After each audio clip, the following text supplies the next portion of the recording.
Assalamualaikum warahmatullahi wabarakatuh.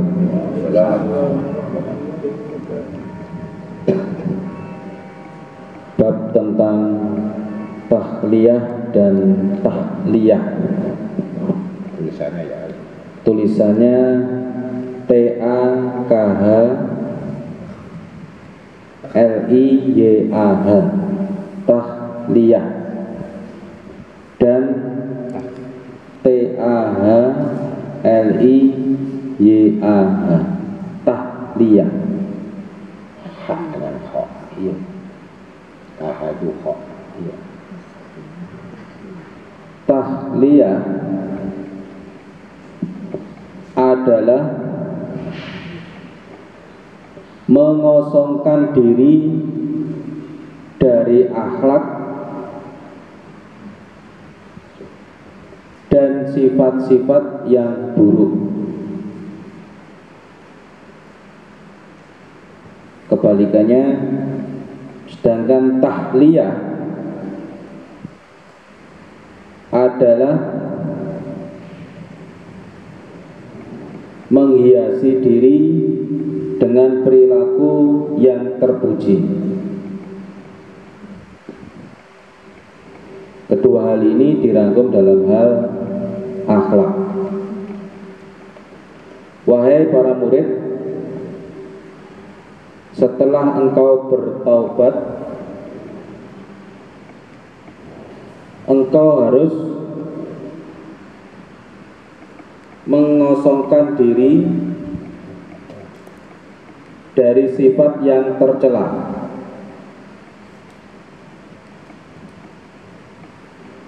Sebab sifat tercela adalah najis maknawi. Seorang hamba tidak akan bisa mendekat ke hadirat Allah yang Maha Suci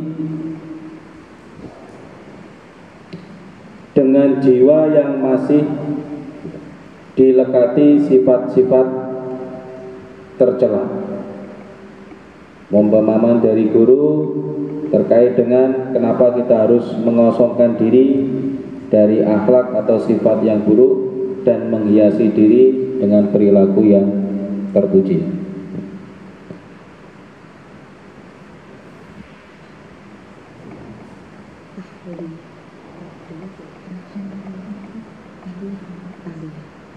Tahliyah adalah tahalli. Tahliyah tahalli,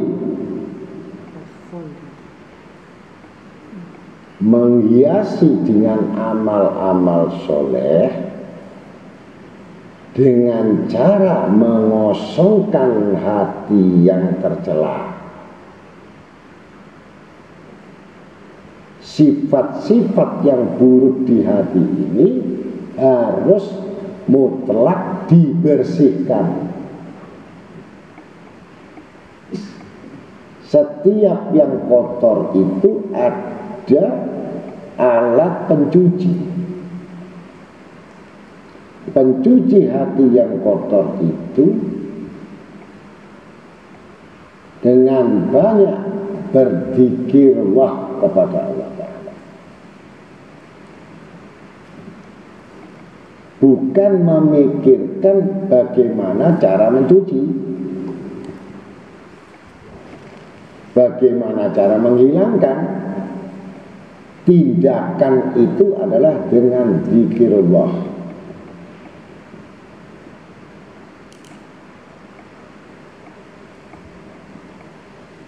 Yang ucapan lisannya tadi disebutkan selalu dihiasi dengan zikrullah.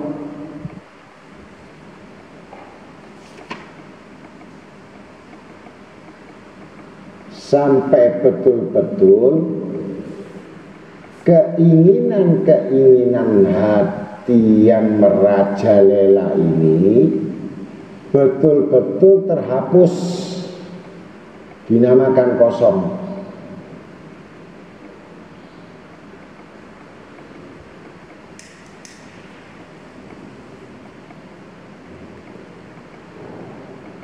Takholi baru diisi. Sesudah kosong itu baru terisi. Apa yang dimasukkan terisi tadi baru memahami musuh-musuhnya. Apa musuh-musuhnya? Tidak lain hawa nafsumu sendiri.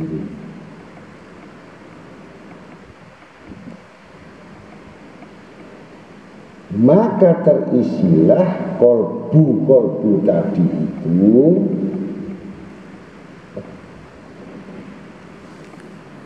dengan rahasia-rahasia siru maknawiyah, bukan tercela maknawiyah.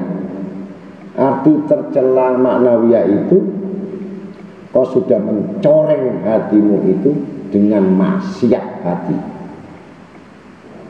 Itu celanya, yang namanya disebut celah maknawiyah. Maknawiyah itu yang tersembunyi. Ini maksiat, belum maksiat.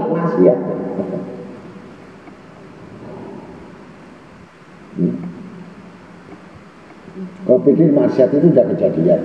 Belum maksiat, masih dalam hatinya. Itu sudah maksiat. Ini yang disebutkan tercelanya maknawiyah, tercelanya yang tersembunyi.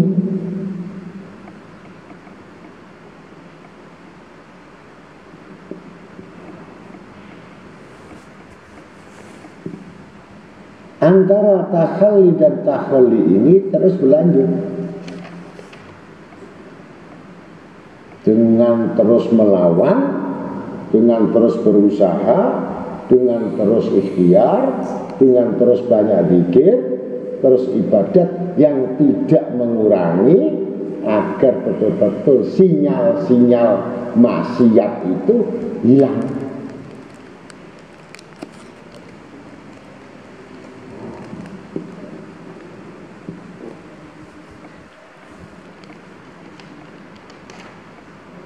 Dan aku bersama orang yang condong, yang cenderung kepada maksiat, kata iblis.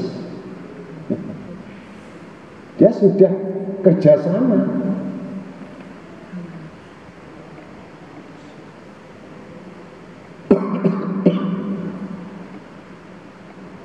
Dan dibiarkan merasa aman, karena itu adalah bunga-bunga. Bunga-bunga keindahan, katanya si iblis mal'un, dan tidak akan bisa tafakur. Bagaimana orang bisa tafakur? Oh, bejananya kotor, isinya kotor, tercela. Mengetahui tentang cahaya, ya nggak mungkin.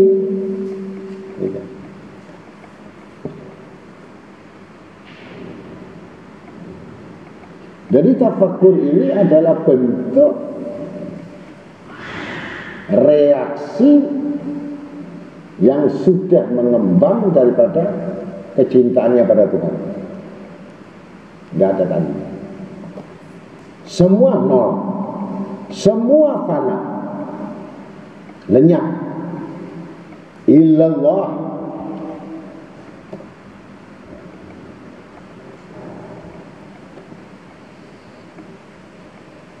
Begitu kira-kira.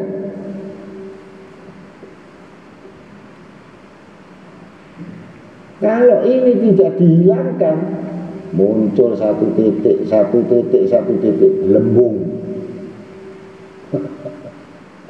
tambah menjadi-jadi.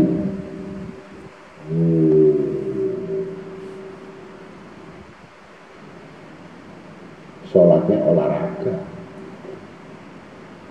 doanya lain, zikirnya lain, ngajinya lain, wiridnya lain, kok lain. Pemeriksa malaikat kafir, ini orang murtad sudah.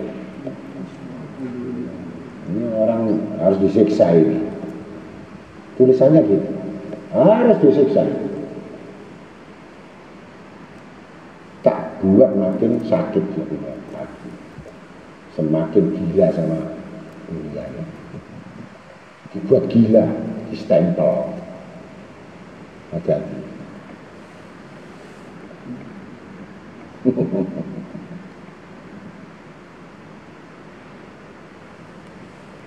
Motivasi, tendensi, korelasi, kooperasi, semua nggak ada lain kecuali yang sifatnya duniawi. Itu akhirnya. Faulaika humud dzalimun. Ya beda. Sama manusianya, beda akalnya, beda hatinya, beda pandangannya, beda pendengarannya, beda. Dan tidak ada satupun yang memperhatikan dia. Dan tidak ada satupun orang yang peduli kepadanya. Dan tidak ada satupun yang mau berinteraksi dengannya. Andai kata mau dengan dia, ada sesuatu hal yang lain. Betul? Seperti kamu, kalau ada mau dengan kamu, seorang terdakwa tentunya berlindung kepadamu agar dia dapat kemurahan hukumannya. Ketika kamu tidak jadi saksi lagi, tidak akan kenal sama kamu kalau dibilang.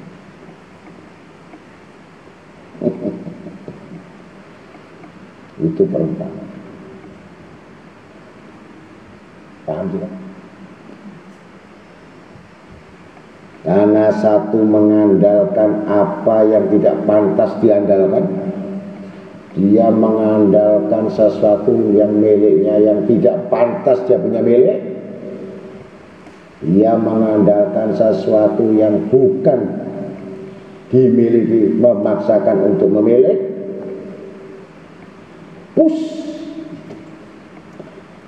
Semua bayangan-bayangan seperti dia kejar, tapi warnanya hitam. Itulah orang-orang yang ngejar kesenangan dunia, seakan-akan dia berjalan seperti tertempa dengan matahari yang semua hanya bayangan hitam.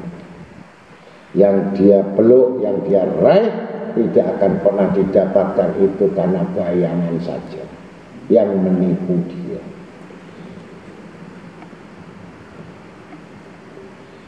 Maka takhalli tadi perbuatan wajib bagi orang penuntut ilmu, wajib untuk membersihkan hati, wajib untuk membersihkan pikiran dari hal-hal yang dibenci oleh Allah, yang dibenci Rasulnya.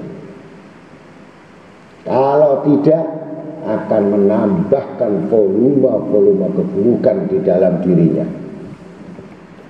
yang tidak akan bisa menghapus kondisinya ketika apa yang dimiliki semakin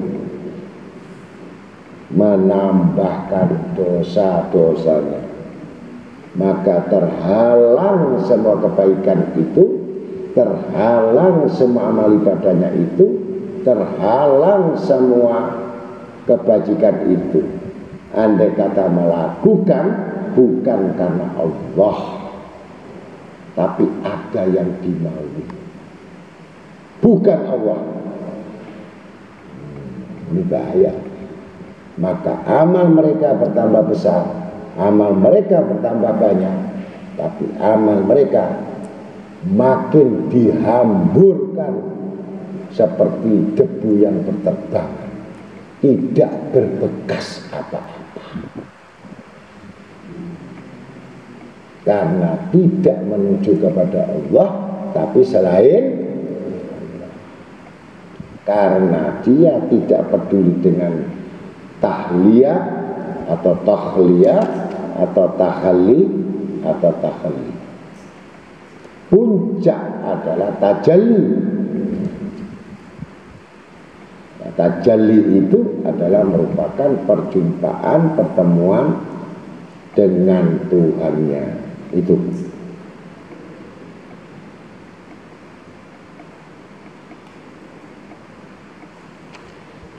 Kalau itu di dasar ini tidak diketahui berapa puluh tahun pun, berapa ribu rakaat pun, kalau tidak mengetahui tentang tahalli ini dan tidak periksa hatinya tiap detik, tiap menit, tiap jam, dibiarkan menggebu-gebu, berdebar-debar, bukan debar jantung. Debar jantung itu tanda kena penyakit jantung. Bukan berdebar-berdebar karena ayat Allah, bukan berdebar-debar karena itu ancaman Allah, bukan berdebar-debar karena akan mati di tangan Allah, maka luput semua apa yang di hatinya. Ternyata tidak ada tahalli. Tidak ada amal sama sekali tentang batiniahnya. Batinnya tidak pernah beramal. Rohanianya nggak pernah punya amal. Hatinya nggak pernah punya amal. Hatinya nggak pernah diperiksa. Dibiarkan kotor, dibiarkan kurang ajar, dibiarkan noda, dibiarkan maksiat. Maksiat batin itu lebih besar dosanya daripada maksiat lahiriah.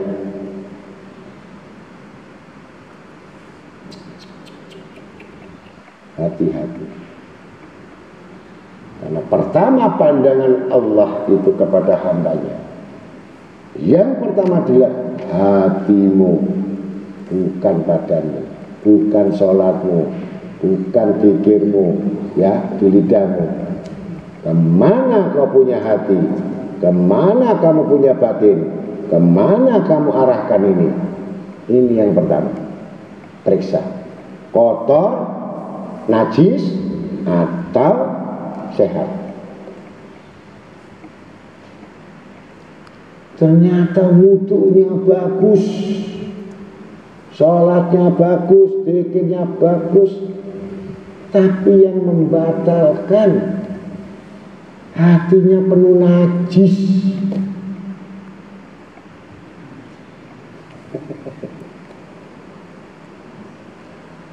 Ini yang tidak dibahas kecuali dengan Imam Ghazali, Imam Syafi'i, orang-orang yang sudah mengetahui tentang Tuhannya. Lebih baik bajumu kotor, badanmu kotor, tapi hatimu berlian.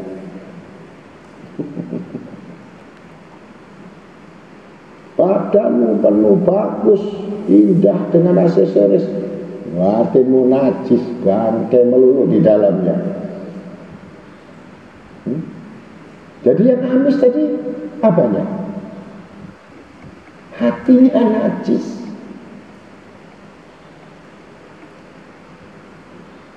Nah, ini kegunaannya kenapa Imam Ghazali membahas tentang tahalli. Orang-orang tasawuf membahas tahalli, tajalli, karena ini puncak untuk bisa menuju Allah dan bisa bertafakur. Kalau ini tidak diusahakan, dibiarkan, angan-angan terhadap dunia makin merajalela, keinginan dunia makin merajalela, keinginan harta makin merajalela, keinginan nafsu makin merajalela, ketamakan makin merajalela. Ini karena najis. Hati yang dipenuhi najis ini tidak lain keinginannya itu pasti selain Allah.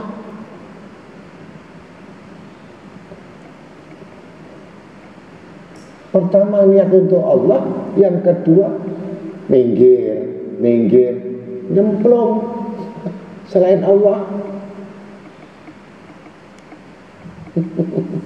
Nggak dipandang. Kamu muji dirimu sendiri, kamu bangga dengan namamu sendiri, kamu bangga dengan ibadahmu sendiri, padahal kamu nggak teliti bahwa kamu menyimpan bangke najis di hatimu. Ini bahaya.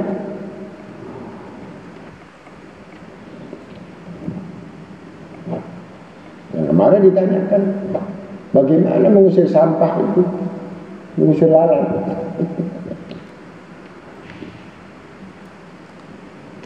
Di halo satu muncul yang lain, di halo satu muncul yang lain, nggak bisa hilang.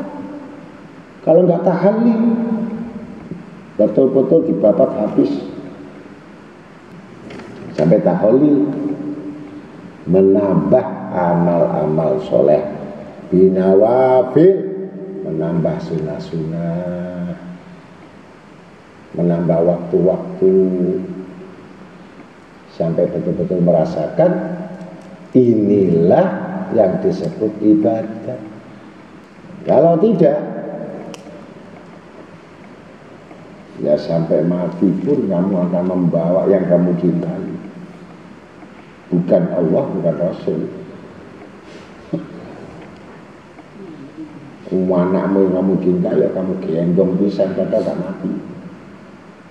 Putumu sing kau cintai katut pisan. Ini kalau dalam tasawuf syirik khafi. Syirik tidak diampuni.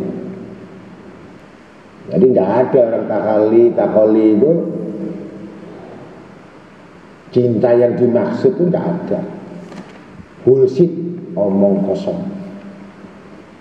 Ketika Nabi Muhammad SAW ditawari, sudah Rasul, ya Rasulullah, kamu minta Raja Persia, penguasa Arab, jazilah Arab semuanya, kujadikan raja di raja, kujadikan semua wanita cantik seluruh dunia sebagai selir Anda.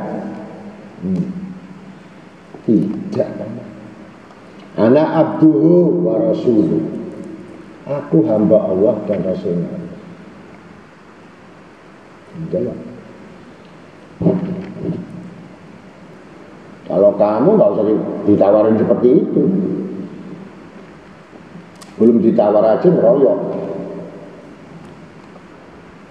Ditawari lagi, ya, dengan Siti Aisyah sampai disebut Gumairah yang cantik, mungil, mantap, cerdas. 70.000 sahabat muridnya. Sampai Siti Aisyah cemburu sama Siti Khadijah. Sudah meninggal cemburu.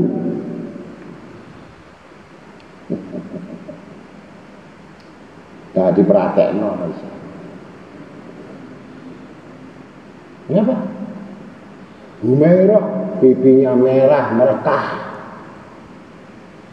Nangis terus Nabi Muhammad SAW. Apa yang dicintai Khadijah? Umurnya lebih tua. Hah? Cinta apa yang dimaksud? Hebatnya Siti Khadijah. Rumahnya habis untuk berjuang, hartanya habis untuk berjuang.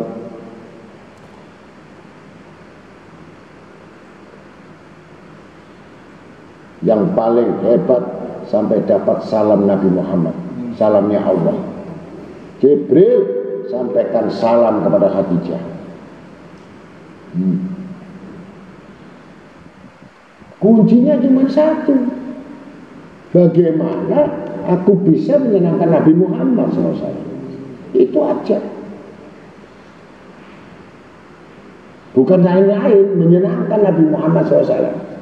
Jadi kalau kita beramal, kita bersedekah ini, tujuan kita untuk apa? Menyenangkan hatinya Nabi Muhammad SAW. Tak minta apa-apa. Masa kalah sama Siti Khadijah?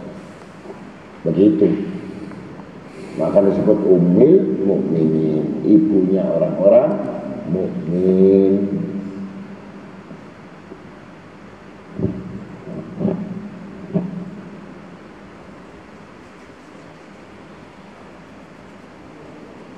Yang sakit, ya, menggigil sampai meletus pembuluh darahnya karena saking dinginnya.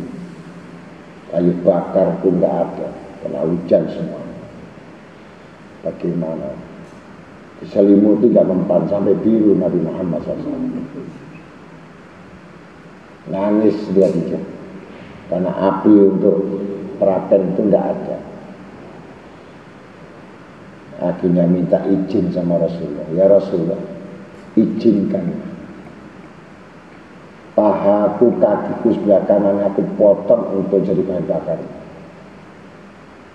Demi Allah aku ikhlas agar bisa menyala kakiku ini, bisa manasi. Makin menggeru-geru Nabi Muhammad SAW pengorbanan Khadijah, bukan hartanya saja, sampai kakinya mau dipotong untuk jadi bahan bakar.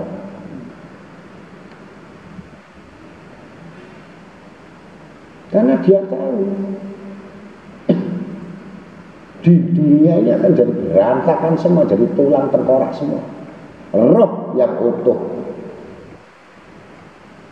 yang disiksa nanti rohnya itu, bukan badanmu. Maka dipotong kakinya, diapain, nggak masalah, rohnya tidak. Gitu. Di situ cintanya Allah kepada Khadijah sehingga mendapatkan jabatan Ummul Mukminin, ibunya orang-orang yang beriman.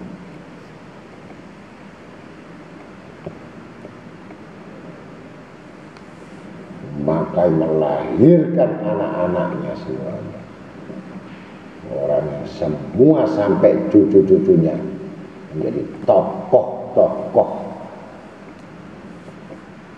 diutamakan oleh Allah Ta'ala. Itu bimbingan seperti itu. Ya, mudah-mudahan itu saja